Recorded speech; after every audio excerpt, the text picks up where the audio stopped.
Podcast.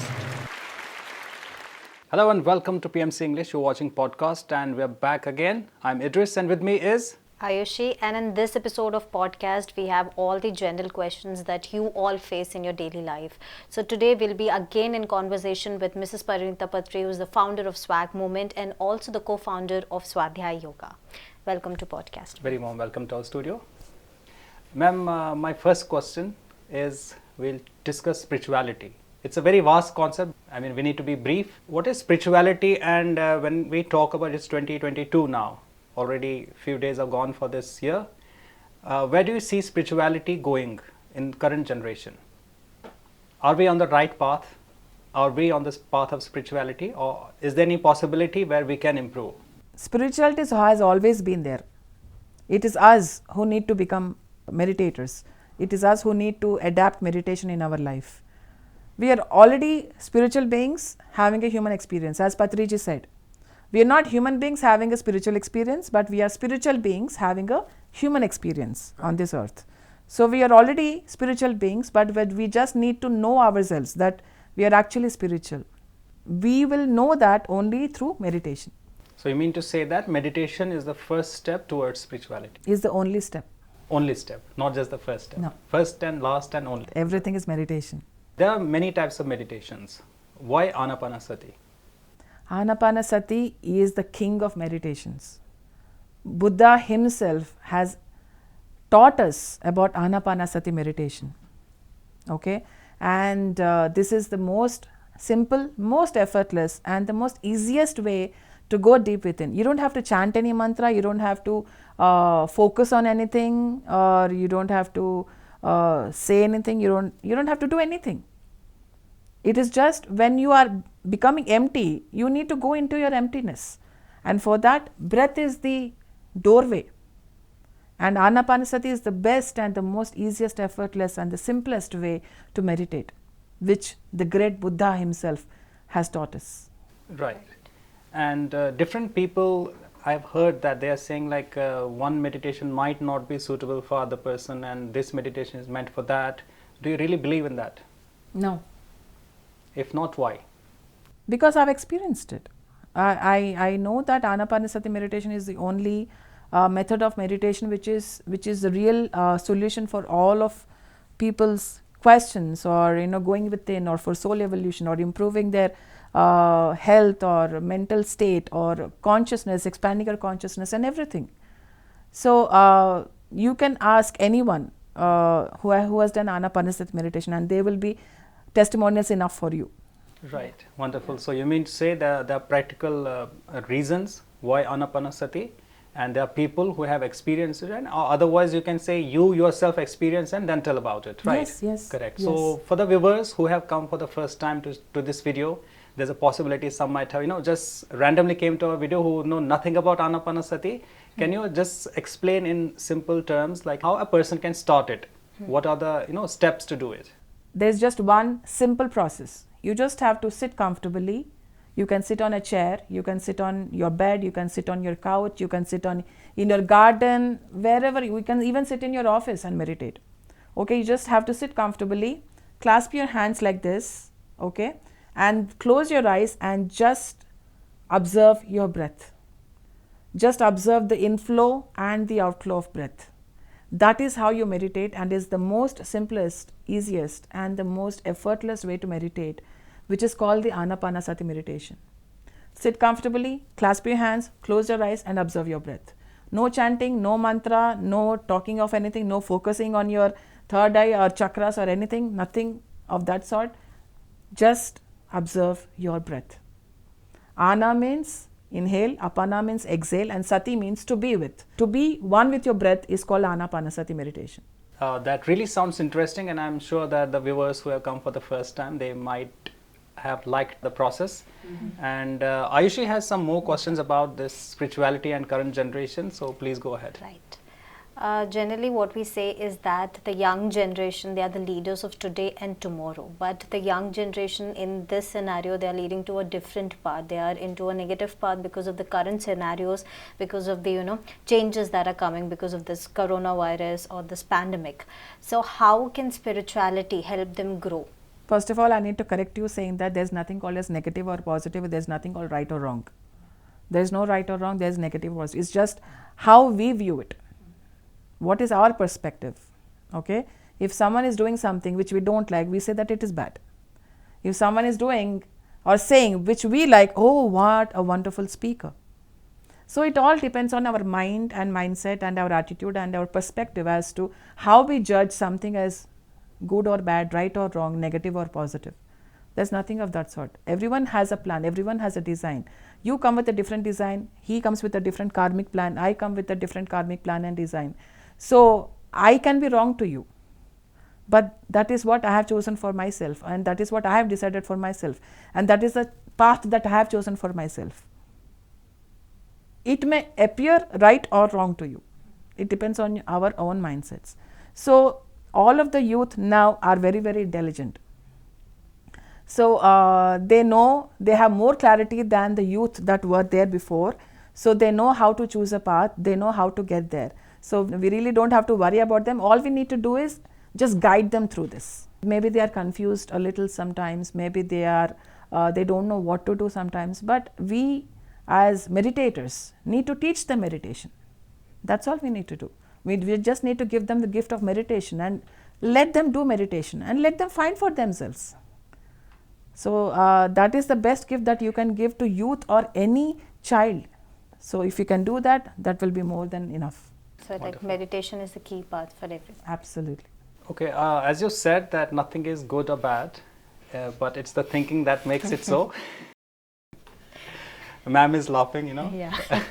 She understood where you are leading. I won't extend it much, but yeah. Okay. But I feel that there's something is bad, of course. I really don't agree with this point. No. Since if a person A is killing person B, animal cruelty rather, which you are against, does this apply there, that this is not right or wrong? I'm not saying that something is right. Definitely animal cruelty, in my perspective, is wrong. Okay. But how can it be right for the person? It can be right for the person because he has chosen for him. For him it is right. But for me it is wrong. Okay? But who is suffering? The animal is suffering. That's what. That is what I'm saying. I do not have the right to kill you. You do not have the right to kill me.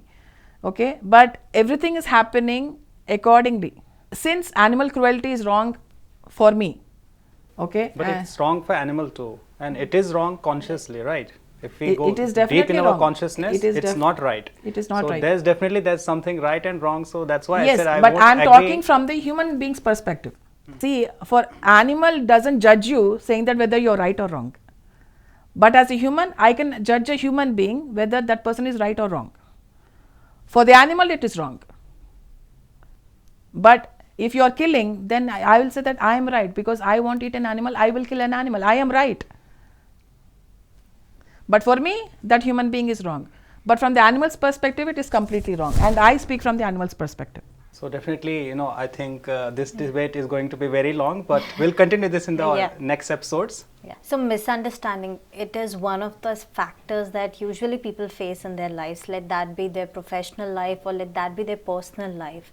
So how can one actually get over these misunderstandings, or how can they solve these misunderstandings when it comes to their professional life or when it comes to their personal life? The one key to not have misunderstandings happen is to be compassionate, to admire each and everything about the other person. See, not everyone is fully good or fully bad. Right. Okay, and for example, if I have 99 shortcomings in me, I have one good quality in me. Okay, would you like to even close that candle also in me? Or would you like to uplift me? We'll definitely try to uplift me. So instead of that, do you condemn me, or are you going to be compassionate with me and help me improve myself rather than hate me or repel me? What do you do?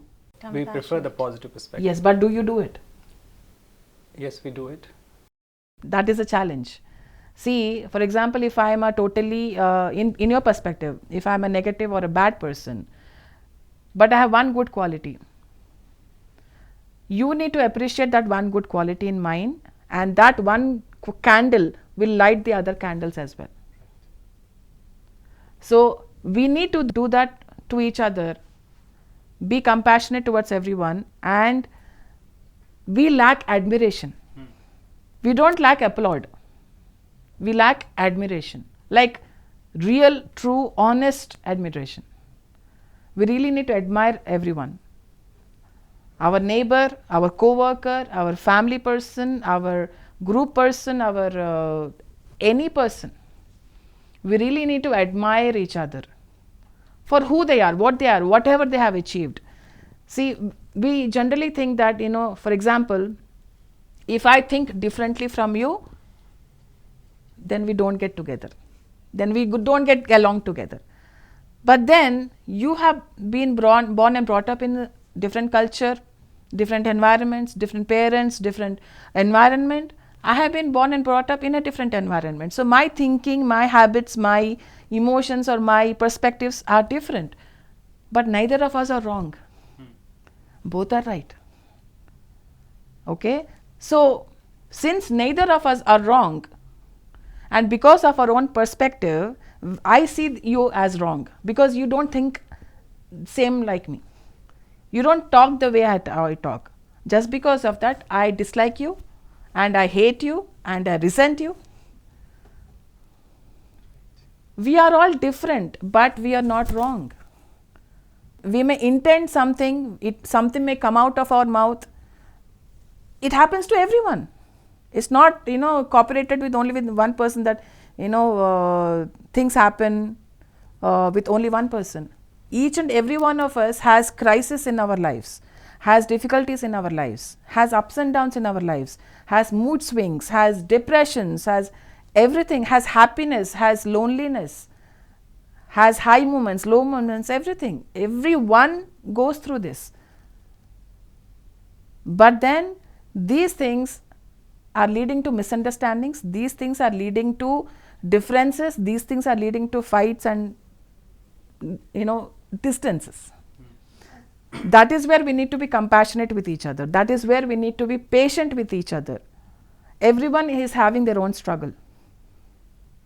Every person is having their own struggle. Everyone has pain, everyone has happiness, everyone has everything.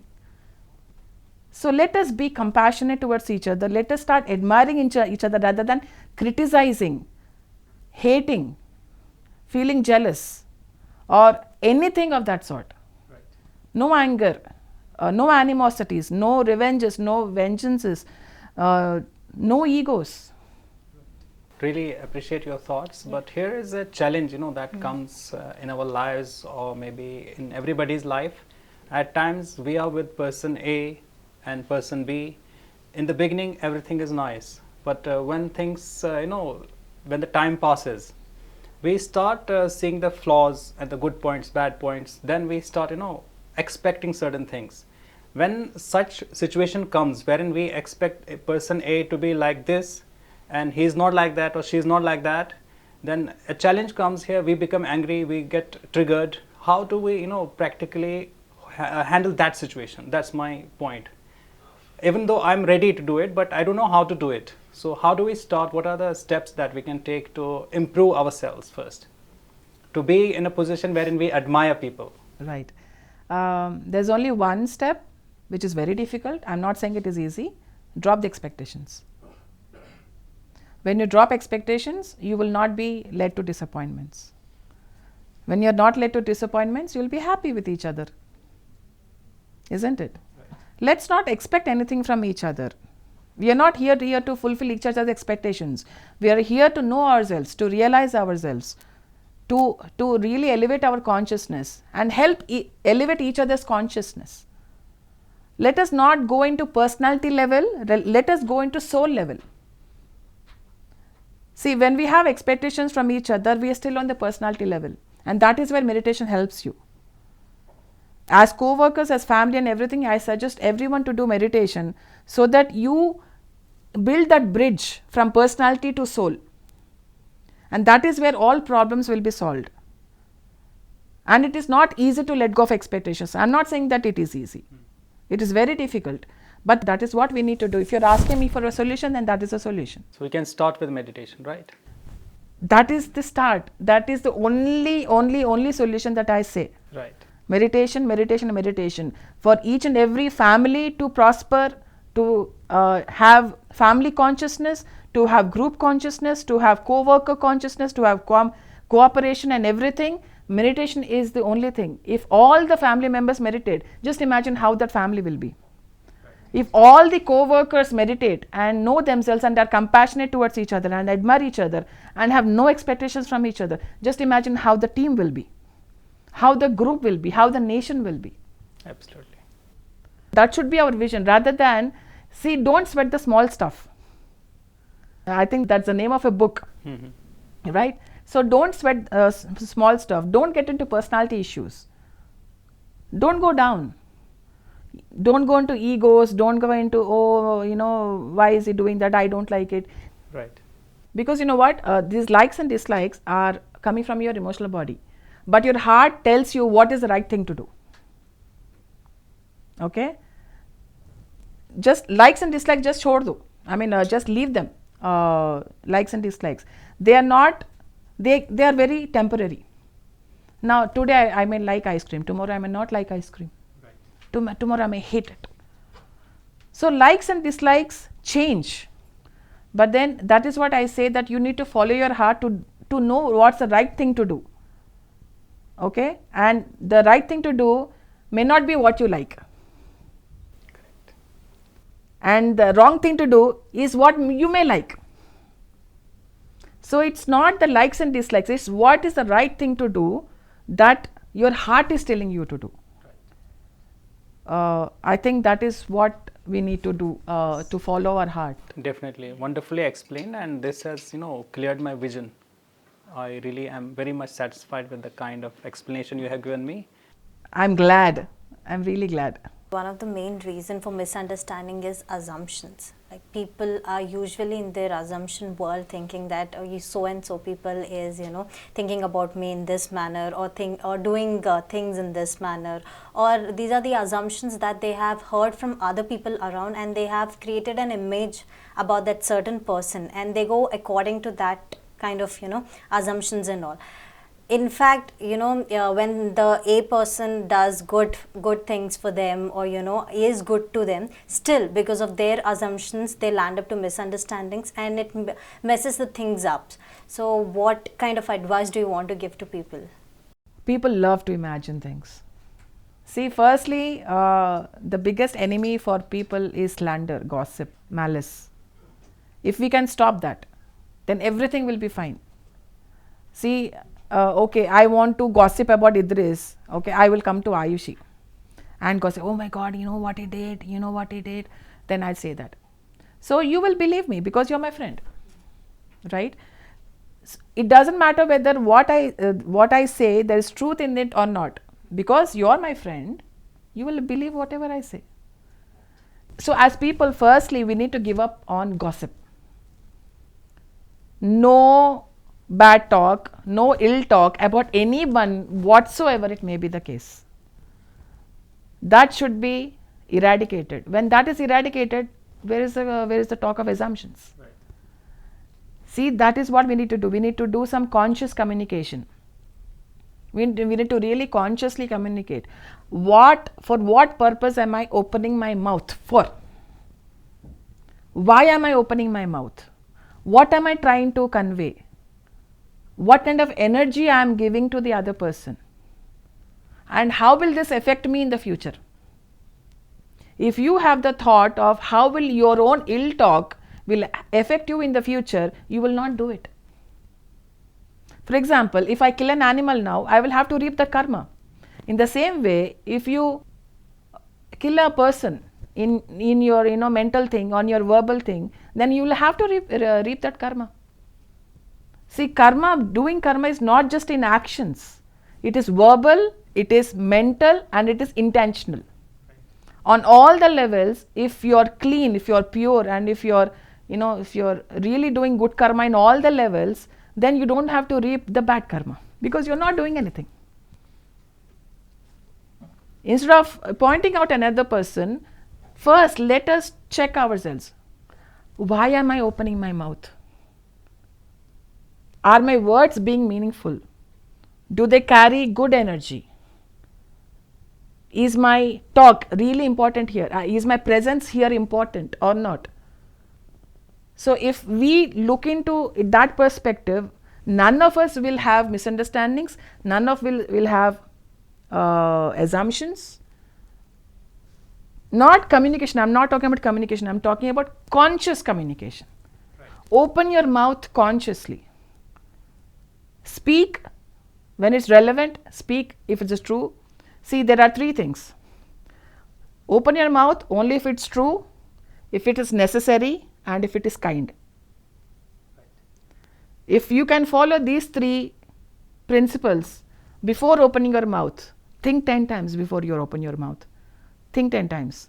How is this going to contribute in a more positive way? If all of us, all the family members, all the team members, all the group members, all the nation members can practice this practically. Definitely. So we can sum up, think before you speak. Think before Right. you speak. Now, another kind of questions which are running in my mind. Let's say we are a group of 3 people, and person A, person B, and person C. C and B are friends, and A, B are like they have a good relation. They don't, if they are not very cordial, but they are not even, I mean, in bad terms too. But there's this C person. He creates an image of person A or B into another person's mind, and then he enjoys it. Now, like at times we become, kind of target of such people, and we are unaware of that, and person B gets triggered. I mean, how do we handle this kind of situation? How do we make that person understand whenever we come to a point wherein we understand this person B is creating some sort of, trouble or creating some sort of imbalance? How do we make him understand? How do we speak to him? See, B is creating an imbalance. He is doing what he wants to do. Why is this person losing their balance because of somebody trying to create an imbalance? You are trying to create an imbalance in me. Why am I losing my balance?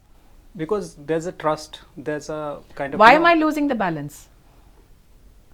I mean, you don't know what's right and wrong. You have no information. Then I need to know, Then I need to know. It's upon me. It's not up to you. I completely understand. See, that point I understand. Wherein you are at a stage wherein you are unaware about the things. You try to, somewhere you believe in him. You have some trust. But the thing is, now you came to know that this was not right. So how do we talk to him or that person? I don't understand this question at all. No, my point is like there's Ayushi, there's me and you. We have a good relation. It's not bad, it's not good, it's fine. Okay. Everything is fine. Okay. So Ayushi comes up and she starts talking bad about you or me. And we have a perception we both trust her. And whatever she says, we kind of, become a target of her. And we say, yeah, maybe she's right. See, people come to in our life to teach us something. They just don't randomly get picked up. Fair enough, I understand. But now the point is that we are aware now. Whatever he said was not proper. It was improper, rather than saying right or wrong. Okay. So how do we make him understand? We don't force ourselves on them. We don't interfere in their learning. Okay. We just inform them. That's it. In a very compassionate way. I am stressing on compassion very, very, very highly. That we need to be compassionate with each other. We need to be patient with each other. We need to really speak and communicate in a way very consciously, and it should be in a way to uplift a person rather than to criticize or destroy a person. Right. So compassion, compassion, compassion. That is, I stress on that word a lot. We need to be really compassionate towards each other. Because we need to create that freedom, that space for everyone. Because until and unless we give freedom to others, we will not be given freedom. You will receive only what you give to others. So what are you giving to others? Is what is most important. Wonderful. Well, viewers, thank you so much for being with us, and I hope you enjoyed this session and you learned a lot. We discussed some topics which are very relevant to our life, to our daily life, at home, at office, with our friends, with our colleagues, or in our social lives. And on that note, a big thank you for watching this program. We really appreciate your time and patience being with us always, and we appreciate if you could take some time, comment on the video, and also like, share and subscribe this video. I'm Idris signing off along with my colleague Ayushi, and if you have any questions, then you can comment in the comment section, or you can mail us to connect@pmcenglish.com. Thank you for watching. This is Idris and Ayushi signing off. Stay tuned to PMC English. Thank you so much. Podcast.